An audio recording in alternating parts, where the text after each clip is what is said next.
ലൈംഗിക കുറ്റവാളി ജെഫ്രി എപ്സ്റ്റീനുമായി ബന്ധപ്പെട്ട US നീതിന്യായ വകുപ്പിന്റെ രേഖകളിൽ പ്രസിഡന്റ് ഡൊണാൾഡ് ട്രംപിന്റെ പേരുമുണ്ടെന്ന് വാൾസ്ട്രീറ്റ് ജേണൽ. നിരവധി ഉന്നതർക്കൊപ്പം ട്രംപിന്റെ പേരും അന്വേഷണത്തിൽ കടന്നുവന്നുവെന്നും നീതിന്യായ വകുപ്പിന്റെ ചുമതലയുള്ള പാം പോണ്ടി ഈ വിവരം ട്രംപിനെ അറിയിച്ചിരുന്നുവെന്നുമാണ് റിപ്പോർട്ടിലുള്ളത്. അതേസമയം ഡെമോക്രാറ്റുകളും ലിബറൽ മാധ്യമങ്ങളും ചേർന്ന് കെട്ടിച്ചമച്ച വ്യാജ വാർത്ത എന്നാണ് വാൾസ്ട്രീറ്റ് ജേണലിന്റെ പുതിയ റിപ്പോർട്ടിൽ വൈറ്റ് ഹൌസിന്റെ പ്രതികരണം.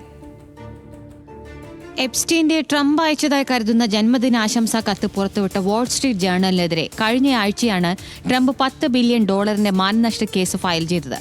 എന്നാൽ എപ്സ്റ്റീൻ ഫയൽസ് എന്നറിയപ്പെടുന്ന US നീതിന്യായ വകുപ്പിന്റെ അന്വേഷണ രേഖകളിലെ ഉന്നതരിൽ ട്രംപുമുണ്ടെന്ന റിപ്പോർട്ടിലൂടെ വിഷയം വിടാതെ പിടിക്കുകയാണ് വാൾസ്ട്രീറ്റ് ജേണൽ.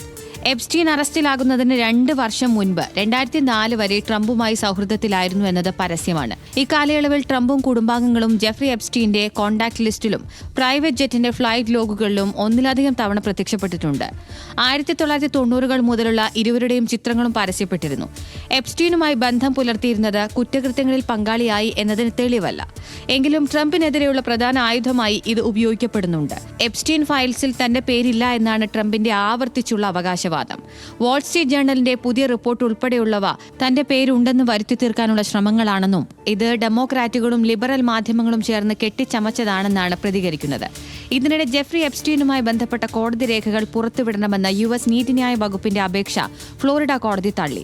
പ്രായപൂർത്തിയാകാത്ത പെൺകുട്ടിയെ പെൺവാണിഭത്തിന് പ്രേരിപ്പിച്ചെന്ന 2006 കേസിലെ വിവരങ്ങൾ പുറത്തുവിടണമെന്നായിരുന്നു ആവശ്യം. എന്നാൽ ഫ്ലോറിഡയുടെ നിയമങ്ങൾ രഹസ്യരേഖകൾ വെളിപ്പെടുത്താൻ അനുവദിക്കുന്നില്ല എന്ന് കോടതി വ്യക്തമാക്കി. International desk news Malayalam.